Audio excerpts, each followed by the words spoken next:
하나님의 평화가 말씀을 듣는 우리 가운데 함께 하시길 빕니다. 아멘. 오늘은 성령 강림 후 8번째 주일입니다. 우리는 주일마다 예배 생활을 하는 사람들입니다. 사실 일주일에 한 번 하나님의 이름을 부르며 주일 예배를 드린다는 것은 얼마나 복된 일입니까? 여러분들 그런 기쁨을 느끼십니까? 그런 기쁨을 느끼시죠? 아멘. 그렇습니다. 이 시간 주일 예배를 드리기 위해서 여러분은 여러 가지 준비를 하셨을 것입니다. 크고 작은 포기를 하고 이 자리에 나왔을 것입니다. 이를테면 잠자는 특권을 포기하고 약속을 포기하고 취미 생활을 포기하고 일상의 우선순위들을 포기했을 것입니다. 그리고 우리는 이 자리에 나와서 예배드립니다. 흔히 썬데이 크리스찬이라는 말이 있습니다.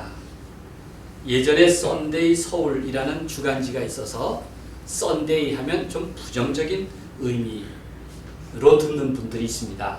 그렇다면 여러분의 책임이 아니고 썬데이 서울의 책임입니다. 일요일에만 그리스도인 노릇을 한다는 의미입니다. 속뜻은 365일 그리스도인의 삶을 살아야 하는데 그러지 못한다는 데 대한 반성입니다. 중요한 것은 날마다 그리스도인의 삶을 살려면 먼저 제대로 된 썬데이 크리스찬이 되어야 합니다. 적어도 썬데이 크리스찬도 못 되면서 주일에 교회에 출석도 하지 않으면서 어찌 좋은 그리스도인으로 살 수 있겠습니까? 잡지인 웨슬리안 크리스찬 애드보케이트는 이렇게 묻고 대답합니다. 그런 사람은 학교에 안 가는 학생과 같고 부대에 안 들어가는 군인과 같고 세금을 내지 않는 시민, 기지가 없는 탐험가, 독자가 없는 저자, 오케스트라가 없는 지휘자, 팀이 없는 축구선수, 벌집이 없는 벌과 같다. 이렇게 말했습니다.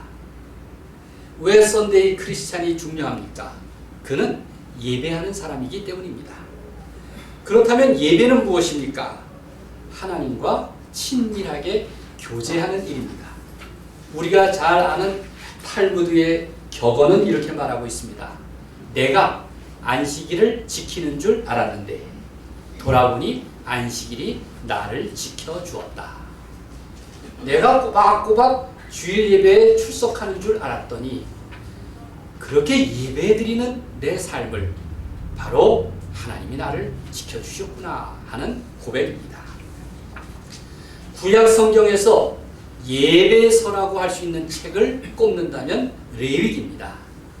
레위기의 주제는 거룩이고 그리고 이 주제는 어떻게 죄 많은 인간이 거룩하신 하나님께 나아갈 수 있을까를 묻고 있습니다. 어떻게 죄 많은 인간이 거룩하신 하나님께 나아갈 수 있을까? 이것이 예배의 주제입니다. 우리 색동교회 예배 순서 속에는 이러한 고민들이 담겨 있습니다. 그런 절차와 형식들을 통해서 우리는 예배를 드림으로써 하나님께 나아갑니다. 종종 예배를 회복해야 한다는 말을 듣습니다. 무슨 얘기입니까?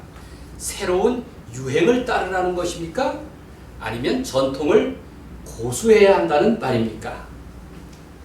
그것은 인간의 편의주의가 아니라 사도 바울의 말씀처럼 하나님이 기뻐하시는 참된 예배로 돌아와야 한다는 의미일 것입니다.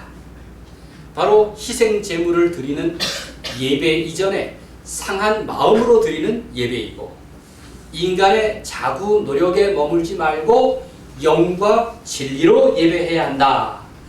바로 하나님을 의지하려는 진실한 태도일 것입니다. 로마서 12장 2절은 이렇게 말씀하고 있습니다. 너희는 이 세대를 본받지 말고 오직 마음을 새롭게 함으로 변화를 받아 하나님의 선하시고 기뻐하시고 온전하신 뜻이 무엇인지 분별하도록 하라. 이것이 참된 예배입니다. 오늘 말씀은 예배하는, 지금 예배드리는 우리 자신의 삶을 돌아보려는 것입니다.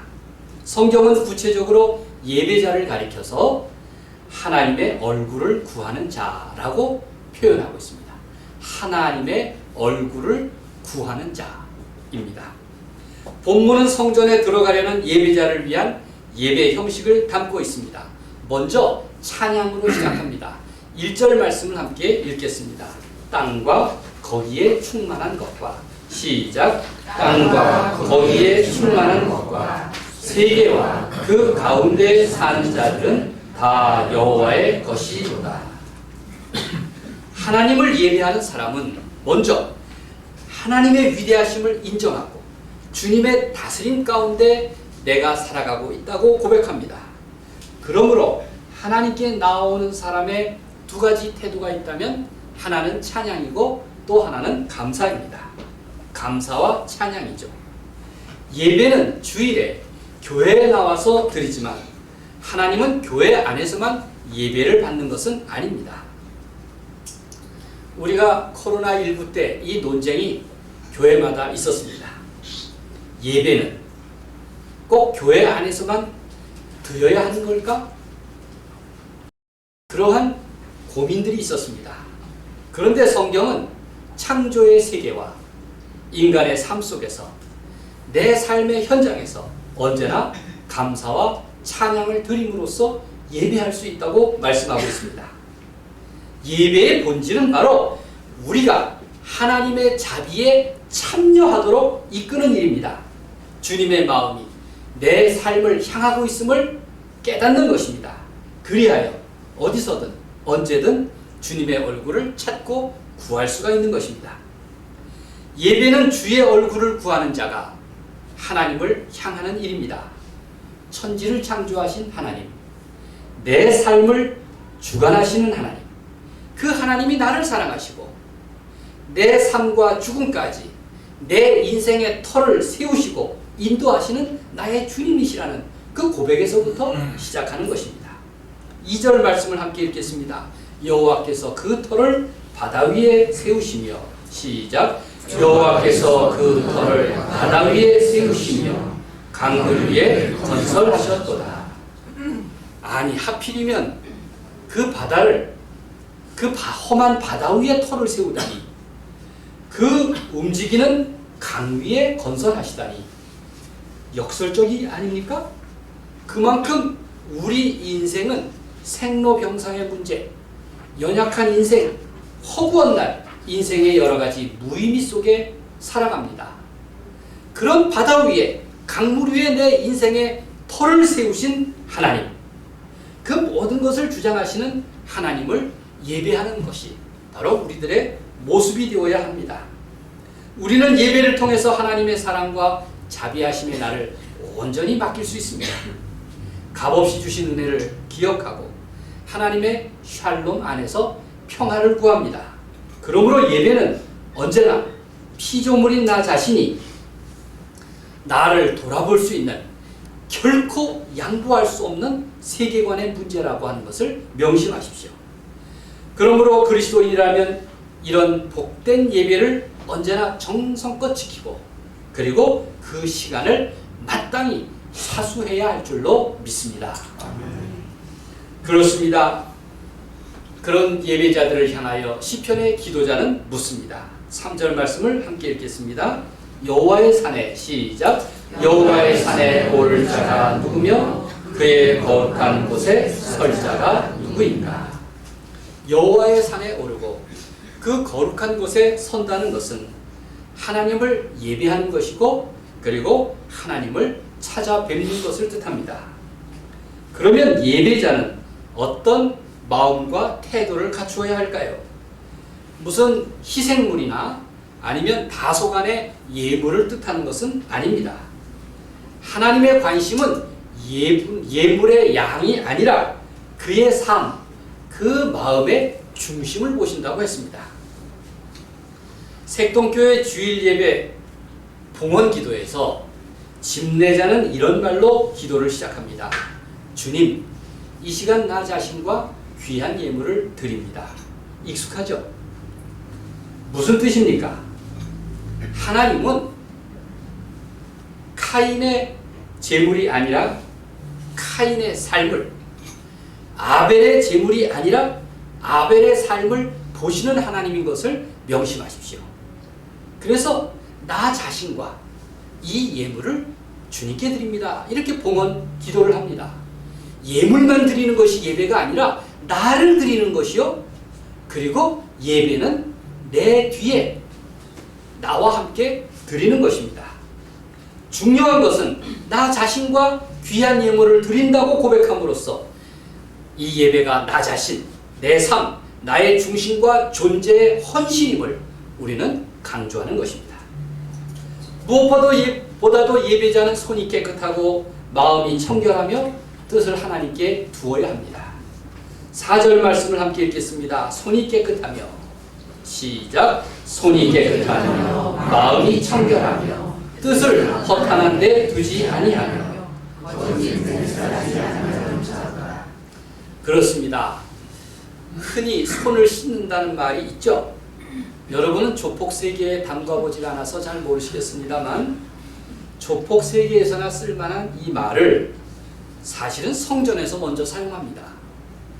구약시대의 제사장은 하나님께 예배하기 전에 성전으로 들어가면서 먼저 선물인 물두멍에 손을 씻습니다. 세상의 먼지와 티끌만 씻어내는 것이 아닙니다. 내 마음의 허물과 범죄를 용서받으려는 절차입니다. 그러나 과거에 머물지 않습니다. 미래로 나아가려는 것입니다.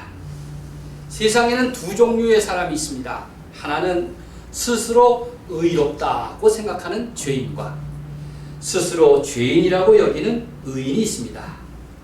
하나님을 예배하는 사람은 모두가 죄인이지만 그러나 그 죄인은 용서받으려고 나오는 죄인입니다. 하나님이 죄인으로 나온 그를 죄 없다고 인정해 주시고 용서받은 결과 그의 마음은 청결합니다. 청결한 사람은 어떤 사람입니까? 예수님은 산상설교의 말씀에서 마음이 청결한 자는 복이 있나니 그가 하나님을 볼 것이라고 말씀하셨습니다. 바로 마음이 청결한 자는 하나님의 얼굴을 보는 그 사람인 것입니다. 오늘 6절 말씀을 보십시오. 이는 여호와를 찾는 족속이요 야곱의 하나님의 얼굴을 구하는 자로다. 예배자는 다름 아닌 주의 얼굴을 구하는 자라는 것입니다. 하나님의 얼굴은 살아계신 하나님을 상징적으로 표현한 것입니다. 나와 가까이 계신 하나님을 은유적으로 표현했습니다. 마치 엄마와 아기가 얼굴과 눈동자를 맞추듯이 예배자는 하나님과 친밀하게 그리고 온전히 사귀는 것입니다. 우리가 잘 아는 야곱이라는 사람이 있습니다. 도망자 야곱은 형 에서와 마침내 화해합니다. 그는 무려 20년 동안 형의 낯을 피해서 살았습니다. 그리고 멀리 하란으로 피난해서 노동과 배신과 아픔을 겪으면서 살았습니다. 무려 20년 동안 그는 꿈속에서라도 배신했던 형을 향한 두려움을 잊을 수 없었을 것입니다. 그런데 이제 20년 만에 귀향하면서 드디어 형을 만나는 자리가 되었습니다. 얼마나 두려웠으면 그 전날 밤 야복강에서 천사와 씨름하는 내용이 나왔겠습니까? 그는 형과 마주하면서 이렇게 실토합니다. 내가 형님의 얼굴을 배운 즉 하나님의 얼굴을 본 것 같습니다. 이야, 놀랍지 않습니까? 이게 야곱의 과장법일까요? 형에 대한 아부일까요? 그렇지 않습니다. 하나님은 주님으로부터 멀어진 사람들, 주님의 품을 거부한 사람들, 더 이상 주님을 구하지 않는 사람을 찾고 부르십니다. 제사장은 예배하러 나오는 사람들을 향해서 이렇게 축복합니다. 여호와는 그의 얼굴을 내게 비추사 은혜 베푸시기를 원하며 여호와는 그 얼굴을 내게로 향하여 드사 평강 주시기를 원하노라. 하나님의 축복은 하나님의 얼굴을 그 사람에게 비추는 데서부터 시작합니다. 그의 얼굴을 내게 비추사 은혜 베푸시기를 원하며 평강 하나님의 샬롬 주시기를 원한다. 그러한 하나님의 얼굴을 찾는 것, 그것이 참된 예배자의 모습입니다. 여러분이 잘 아는 민수기 6장 25절 26절 이 말씀을 가리켜서 아론의 축복문, 제사장의 축복문이라고 부릅니다. 이 말씀이 특별히 유명한 까닭은 미국에서 대통령 취임식을 할 때마다 이 말씀으로 축복하기 때문입니다. 하나님의 얼굴을 비춘다. 이것은 하나님이 나와 함께 하심을 의미합니다. 내 가정에 하나님이 함께 거하시고 내가 가는 길에 늘 동행하시며 내 인생의 기쁨과 즐거움, 고난과 괴로움에도 함께 하시기를 기원하는 그 축복이 담겨 있는 것입니다. 시편 24편 4편에서 본문은 놀라운 경험을 말하고 있습니다. 전반부가 예배자가 성전에 들어가면서 부르는 기도와 찬양이라면 후반부는 예배자가 아니라 바로 하나님이 성전에 입장하시는 의식문을 담고 있습니다. 9절 10절을 함께 읽겠습니다. 문들아 너희 머리를 들지어다. 시작. 문들아 너희 머리를 들지어다. 영원한 문들아 들릴지어다. 영광의 왕이 들어가시리로다. 영광의 왕이 누구시냐? 만군의 여호와께서 곧 영광의 왕이시로다. 구체적으로 말하면 이 문의 찬양은 하나님의 언약궤가 처음 예루살렘으로 들어올 때를 기억하며 불렀던 예전적 찬송입니다. 여러분 서울의 전농동이라고 아십니까?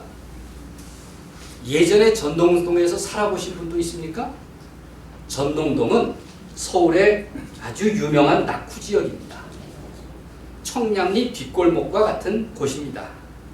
그런데 예전의 전농동과 지금의 전농동은 다릅니다. 지금은 아주 신도시가 되었습니다. 그곳에는 세계적으로 규모 있는 서울 도서관도 짓기 위해서 준비하고 있습니다. 도서관 부지가 내려다 보이는 곳에 전농 감리교회가 있습니다. 몇 해 전에 제가 전농동 지역 부활절 연합 새벽 예배 때 초대를 받아서 간 적이 있습니다. 그 재개발 지역에서 교회를 신축하고 입당 예배를 드리면서 그 전동 감리교회는 아주 흥미로운 퍼포먼스를 합니다. 새 예배당을 완공하고 처음으로 입당하는 주일 아침, 그분들은 구약시대에 언약궤의 모형을 만들어서 성전에 들어가는 입장 의식을 행했습니다. 아, 이벤트를 하는구나 이렇게 생각하는 사람도 있을 것입니다. 그러나 이 퍼포먼스는 교인들과 그리고 그 교회를 보는 이웃 사람들에게 매우 중요한 선언을 한 것입니다.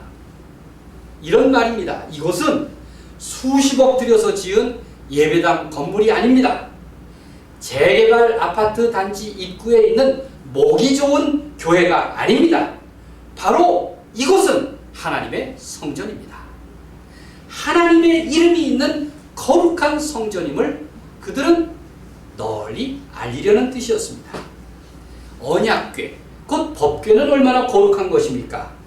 그래서 법궤가 놓인 지성소는 하나님의 현존을 상징했습니다. 그 지성소 안에 법궤를 두었는데 그 법궤를 가리켜서 하나님의 발판이다. 하나님의 발등상이다. 이런 별명도 붙었습니다. 하나님의 임재를 고백하는 것입니다. 얼마나 거룩한지. 그 언약궤를 이동할 때 제사장들이 그것을 손으로 들지 않고 반드시 어깨에 메었습니다.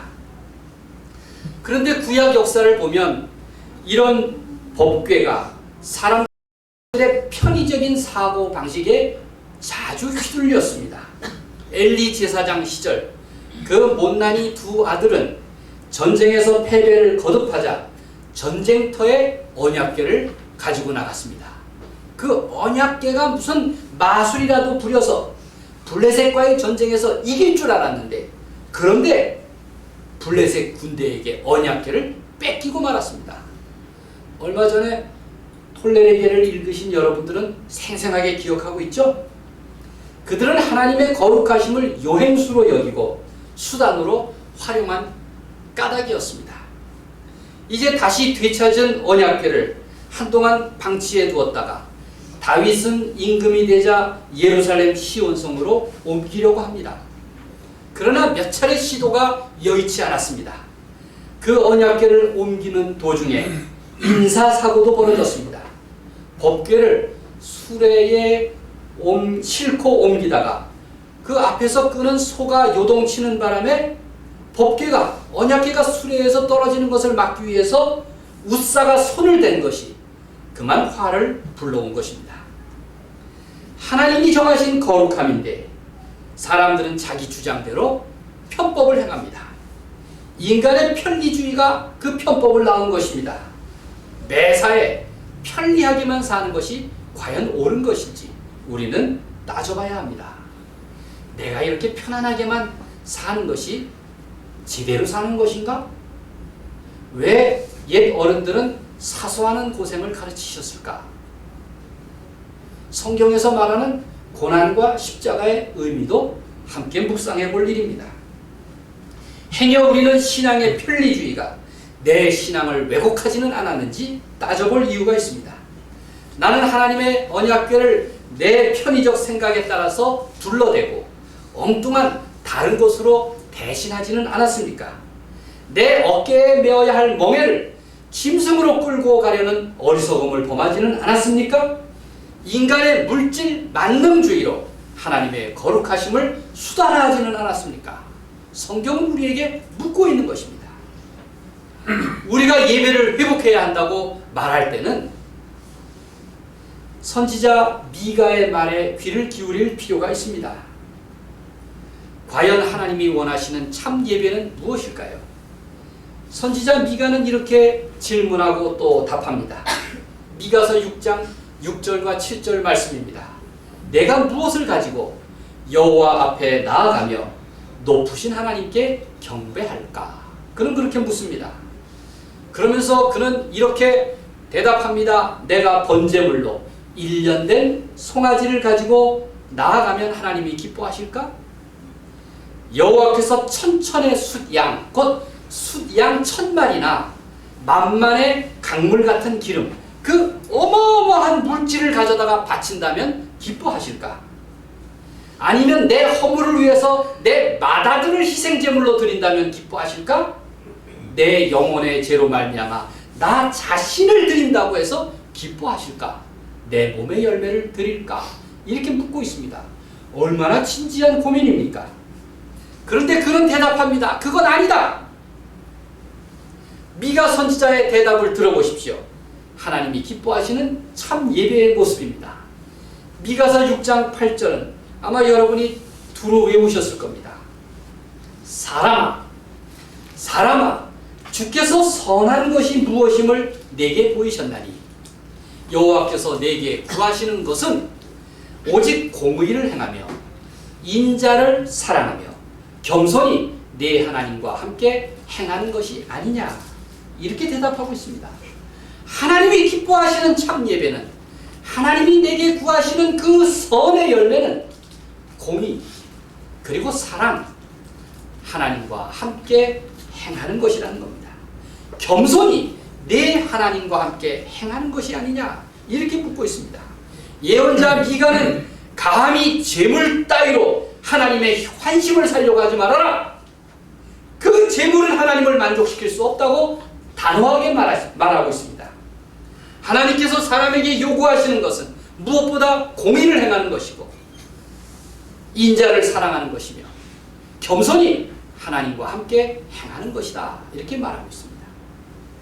종교개혁자 마틴 루터는 이를 가리켜서 하나님의 말씀을 지키는 것은 믿는 것이요 사랑하는 것이요 고난당하는 것이다, 이렇게 번역하고 해석하였습니다. 하나님은 무엇이 선한 일인지 또 무엇을 원하시는지 우리에게 이미 가르쳐 주셨습니다. 공의와 사랑, 신실함, 이것은 바로 하나님이 원하시는 예배요, 하나님이 기뻐하시는 삶인 것입니다. 그러나 오늘 우리는 어떻습니까?